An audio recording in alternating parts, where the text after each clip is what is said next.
Hi guys, welcome back to my channel and today I'm going to discuss about the Pathfinder book. So different types of exams are there, CSIR, ICMR, DBT and many more examinations like MSc entrances, PhD entrances and बहुत सारे ऐसे exams हैं जो life sciences के लिए लिए जाते हैं, ठीक है। चाहे वो आपके एंट्रेंस की हो, चाहे वो आपके कॉम्पिटिटिव एग्जाम हो, चाहे फेलोशिप की हो। तो आज हम डिस्कस करने वाले हैं यहाँ पर कि डिफरेंट एग्जाम्स के लिए पाथफाइंडर कितना बेनिफिशियल होने वाला है। सो हम दोनों पहलू जानेंगे, एक तो उसके मेरिट्स क्या हैं, डिमेरिट्स क्या हैं। तो मेरा मेन फोकस रहेगा ब्लैक साइड।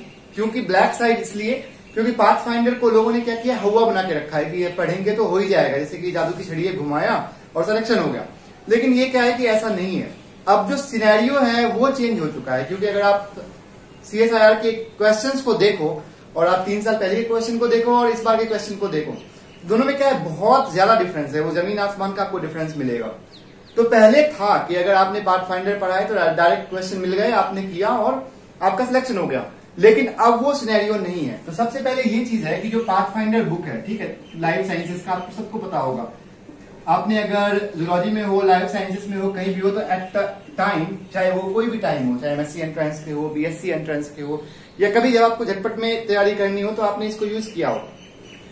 तो बेसिकली पाथफाइंडर का यूज लोग 5-6 एग्जामिनेशंस में करते हैं। वो सब के बारे में बताऊंगा और कितना बेनिफिशियल ये एग्जाम पॉइंट ऑफ व्यू से है, वो सारी चीजें मैं अभी डिस्कस करने वाला हूं यहाँ पे।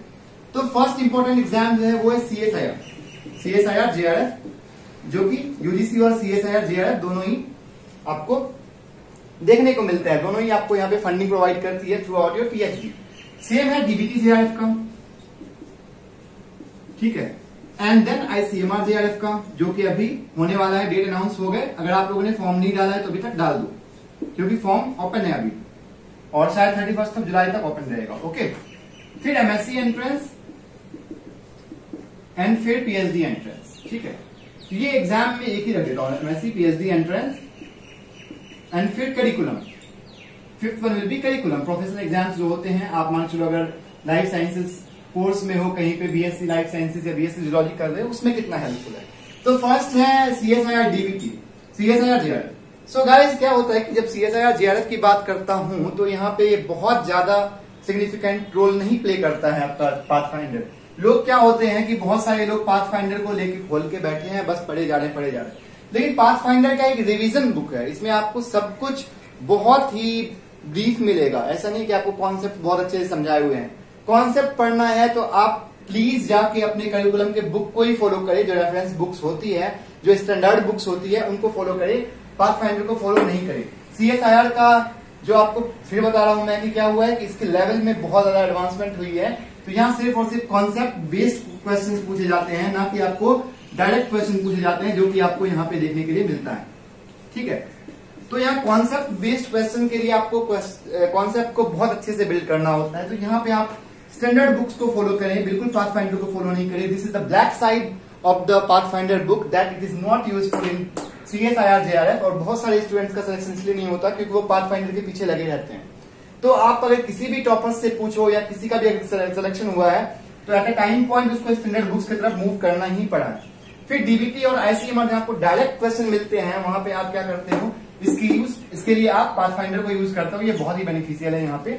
इसके अलावे अगर आप डीबीटी दे रहे हो या आईसीएमआर दे रहे हो तो इसके लिए आपको बायोस्टैट की बुक फॉलो करनी होती है, ठीक है। बायोस्टैट की आप कोई भी बुक उठा लो, उसको आप फॉलो कर सकते हो। ऐसा कोई रेस्ट्रिक्शन नहीं है कि आपको फॉरेन ऑथर के ही पढ़ने हैं। Indians are very good at maths, ये अपना हिस्ट्री भी रहा है। तो आप बायोस्टैट को एक एनालिटिकल पॉइंट ऑफ व्यू से देखें तो आप इंडियन ऑथर की बुक को ही फॉलो करें, ठीक है।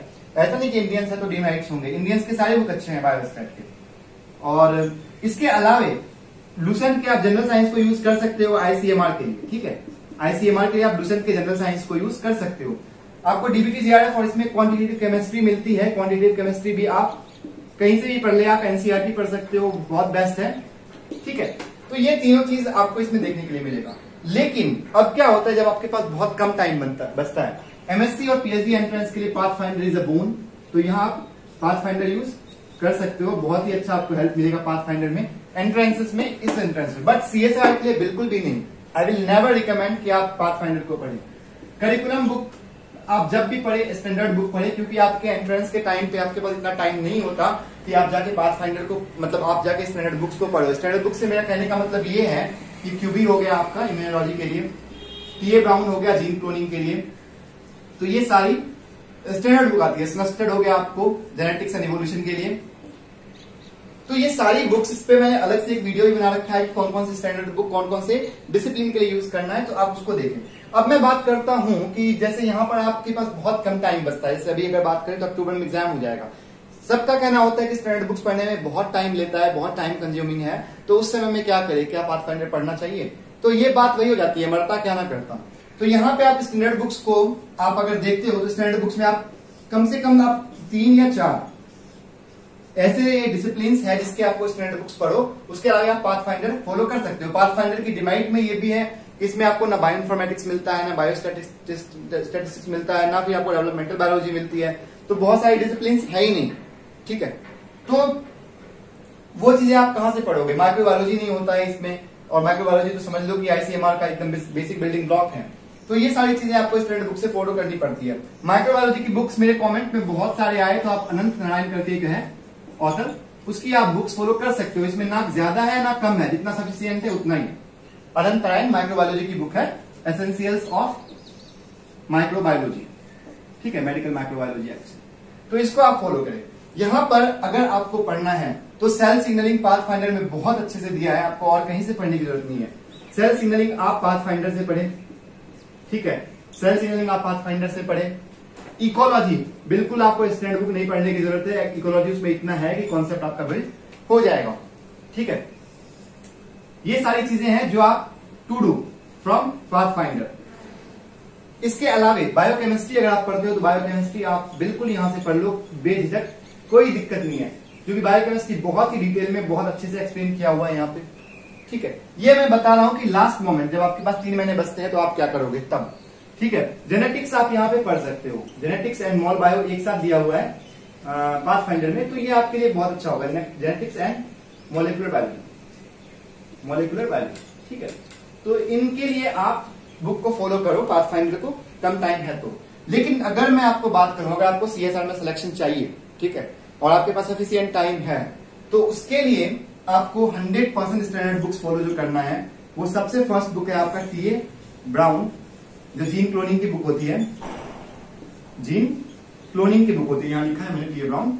और लेनिंजर आपका सेकंड बुक होता है जिसको आपको पढ़ने की जरूरत है, और ये एक गुण साबित होता है। इसमें कहते हैं कि जिसके पास लेनिंजर है, लेनिंजर पढ़ लिया तो उसका कोई नहीं रोक सकता सीएसआर में। तो ये बात सच है, लेनिंजर बायोकेमिस्ट्री की बुक में सब कुछ मिलेगा, एक शुरुआती दौर से लेके अंतिम तक का सफर आपको लेनिंजर करवाती है।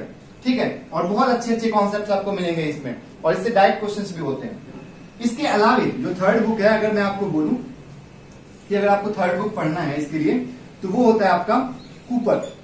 आप कूपर फॉलो कर सकते हो, लेकिन अगर बहुत इसमें क्या है कि डिफिकल्ट लैंग्वेज होता है, तो इसके अलावा आप रूट्स एडवर्ड्स आराम से यूज करो, कोई दिक्कत नहीं है, लेकिन सिर्फ for cell biology and cell signaling. And the third book is Watson, जो वॉटसन मॉलिक्यूलर बायोलॉजी की बुक है, ये आप बिल्कुल पढ़े।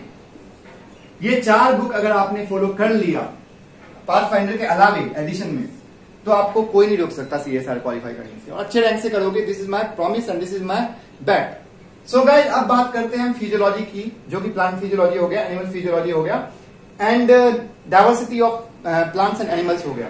बिल्कुल रद्दर तरीके से पाथफाइंडर में दिया है, बिल्कुल मत पढ़ो, वहां से कुछ फायदा नहीं है, टाइम वेस्ट कर रहे हो अगर आप पढ़ रहे हो तो। वो 12th लेवल का दिया, 12th से भी इनफैक्ट बहुत कम लेवल का दिया। अगर आप नीट के प्रिपरेशन करते हैं बच्चों को देखो, तो वो भी उससे ज्यादा बताएंगे जितना पाथफाइंडर में दिया है। चाहे आप ह्यूमन फिजियोलॉजी की बात करो, चाहे आप प्लांट फिजियोलॉजी की बात करो, चाहे फिर आप डाइवर्सिटी ऑफ एनिमल्स की बात करो, तो ये सारे बहुत ही रद्दर तरीके से दिया है, बिल्कुल मत पढ़ो यहाँ पे। तो उसके लिए अब कौन सी बुक पढ़े, तो आप स्टैंडर्ड बुक पढ़े, लेकिन उसके लिए सब कुछ पढ़ने की जरूरत नहीं है।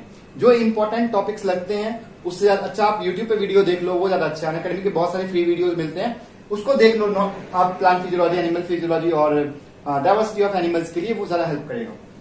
तो अगर समराइज करूं सीएसआईआर के लिए, डीबीटी जेआर के लिए बता दिया ये इंपॉर्टेंट है, लेकिन सीएसआईआर के लिए अगर मैं बात करूं तो टीए ब्राउन पढ़ना है आपको, रेंजर पढ़ना है आपको, कूपर पढ़ना है आपको, वॉटसन पढ़ना है आपको। ठीक है, ये 4 बुक्स प्लस ये सेल सिग्नलिंग यहां से पढ़ लो, आप इकोलॉजी पढ़ लो, biochemistry, genetics and mol bio जो इकट्ठे दिए हैं ये पढ़ लो, आप एड ऑन हो जाएगा। ठीक है, तो इतना ही आज के लेक्चर के लिए। आई होप मैंने आपको बहुत सारे मेरिट्स और डिमेरिट्स बताए पाथफाइंडर के। तो प्लीज जैसा मैं बताया वैसा आप फॉलो करें, तो हो सकता है आपको हेल्प मिले। ठीक है, हो सकता नहीं कि 100% हेल्प मिलेगा आपको। So thank you guys, thank you so much.